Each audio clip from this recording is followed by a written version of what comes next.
IPL వేలంలో భారత ఆటగాళ్లు పంత్, అయ్యర్పై కాసుల వర్షం కురిసింది. వేలంలో ముందుగా శ్రేయస్ ను పంజాబ్ కింగ్స్ 26.75 కోట్లకు సొంతం చేసుకుంది. ఆ తర్వాత వేలంలోకి వచ్చిన పంత్ ను లక్నో సూపర్ జైంట్స్ 27 కోట్లతో ఐపీఎల్ చరిత్రలోనే అత్యధిక ధర వెచ్చించి కొనుగోలు చేసింది. దీంతో కేవలం ఈ ఇద్దరు ఆటగాళ్ల కోసమే 53.75 కోట్ల రూపాయలు ఖర్చు చేయడం ఇంట్రెస్టింగ్ పాయింట్.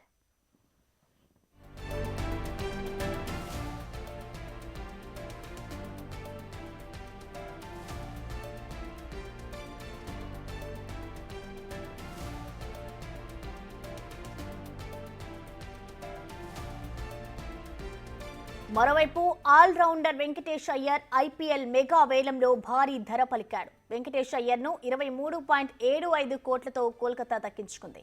భారత బౌలర్లు చాహల్, హర్షదీప్ సింగ్లు 2 కోట్ల బేస్ ప్రైస్తో వేలంలోకి రాగా ఇద్దరు బౌలర్లను 18 కోట్ల భారీ ధరతో పంజాబ్ సూపర్ కింగ్స్ దక్కించుకుంది. ఇక ఫాస్ట్ బౌలర్ రబాడాను 10.75 కోట్లతో, ఇంగ్లాండ్ ఆటగాడు జోస్ బట్లర్ను 15.50 కోట్లతో గుజరాత్ దక్కించుకుంది.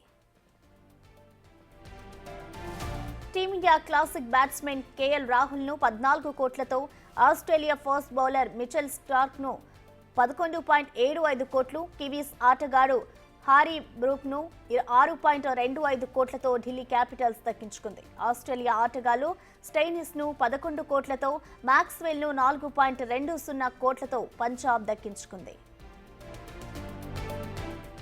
ఐపీఎల్ వేలంలో టీమిండియా వెటరన్ ఆల్రౌండర్ రవిచంద్రన్ అశ్విన్ను 9.75 కోట్లకు చెన్నై సూపర్ కింగ్స్ దక్కించుకుంది. రాహుల్ త్రిపాఠిని 3.4 కోట్లకు, రచిన్ రవీంద్రను 4 కోట్లకు, డేవాన్ కాన్వీను 6.25 కోట్లతో సీఎస్కే కొనుగోలు చేసింది.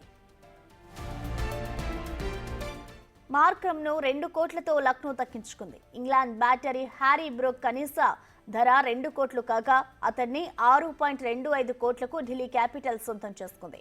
ఆస్ట్రేలియా యువ ఓపెనర్ జాక్ ఫ్రెజర్ మెక్గర్ను 9 కోట్లకు ఢిల్లీ క్యాపిటల్స్ సొంతం చేసుకుంది. టీమిండియా ఆల్రౌండర్ హర్షల్ పటేల్ను 8 కోట్లకు, భారత్ బౌలర్ షమీని 10 కోట్లతో సన్ రైజర్స్ హైదరాబాద్ దక్కించుకుంది.